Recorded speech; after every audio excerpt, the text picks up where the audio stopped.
again in a minute, but look at the gorilla in Australopithecus africanus and then the modern human jaw. What they're looking for is changes in the jaw that are more parabolic, as well as in the shape of certain teeth to become more human-like. So you find a jaw like this, you know where to put it, because you start with something like this and you want to work your way down here. You find something in the middle, you just stick it in the middle somewhere where it looks like it works and fits with other fossil finds. Now another thing to look at is this hole right here. That's where the spine, the foramen magnum, is where the spine enters the brain. Characteristic of bipedals is that the foramen magnum is more towards the center of the skull. So when you find a skull with the foramen magnum more towards the center, that puts it more towards the Homo sapiens side of human evolution. That's all you do. You look at these characteristics, you line them up in the sequence that you believe they would have started from. The gorillas are knuckle walkers, and the foramen magnum's way in the back. So you just line them across. We talked about the teeth a little bit.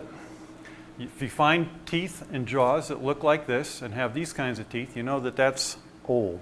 And you put that way towards the end or the beginning of human evolution. More parabolic, go towards the human end. And also the shape of the teeth.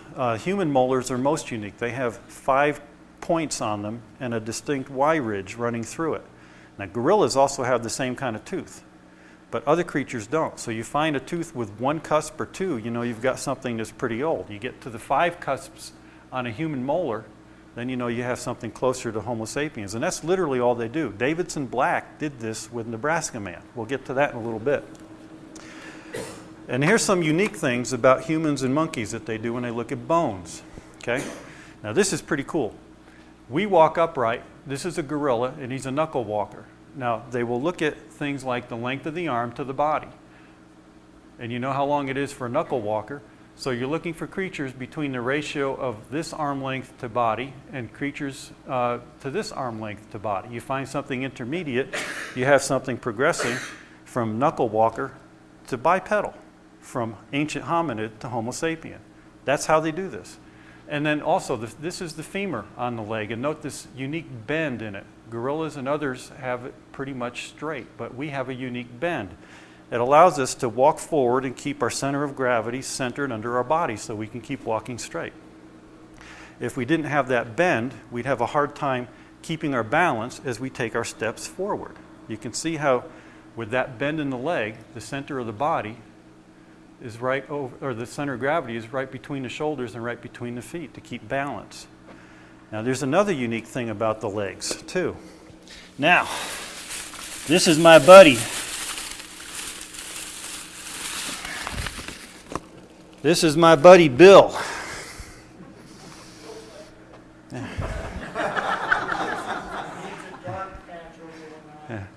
I told you I had a bigger brain than Bill, didn't I? Note these legs.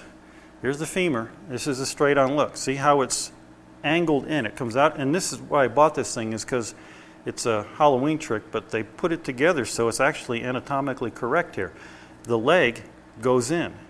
That's very important also to keep our center of gravity and weight balanced over our feet as we're walking forward. So this unique feature, which gorillas don't have, and others, these knuckle walkers' legs go straight like that.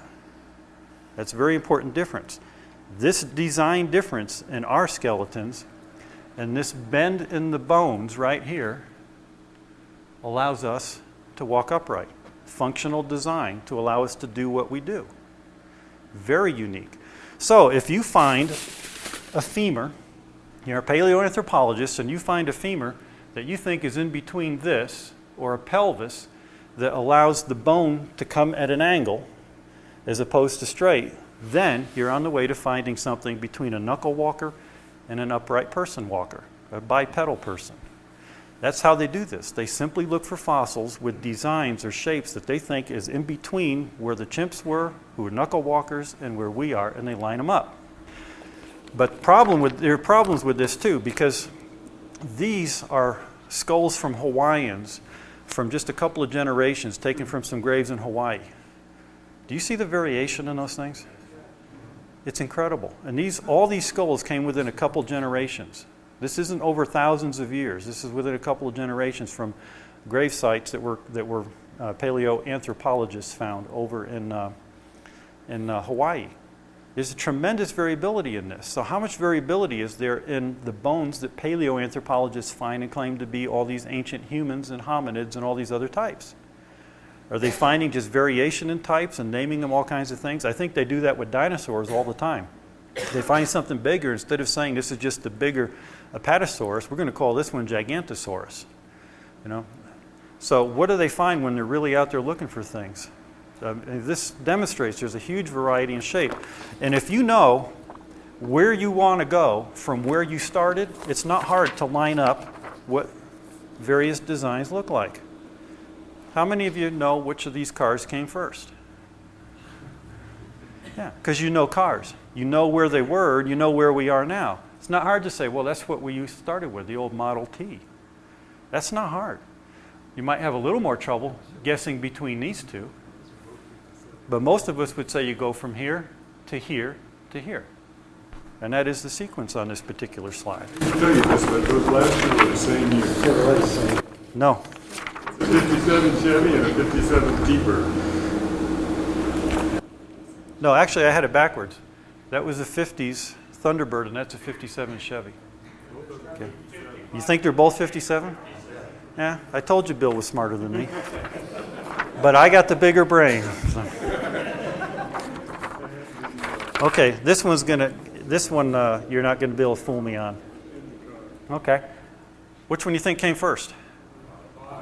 Okay, because you know the sequence of development of these things. You're familiar with it. You know what you're talking about already. It's not hard to say that's the first one. Now, which one comes next? Who said top one? Yeah, that's a 65. That's a 66. So it gets a little trickier if you don't really know them. But we do have a general idea of shapes and design and progress of cars, so we can look at these different shapes and pick out what came first. This one's a little tougher. Which plane came first? They all came within 7 years of each other. So it's hard to pick them out. But which of these came first?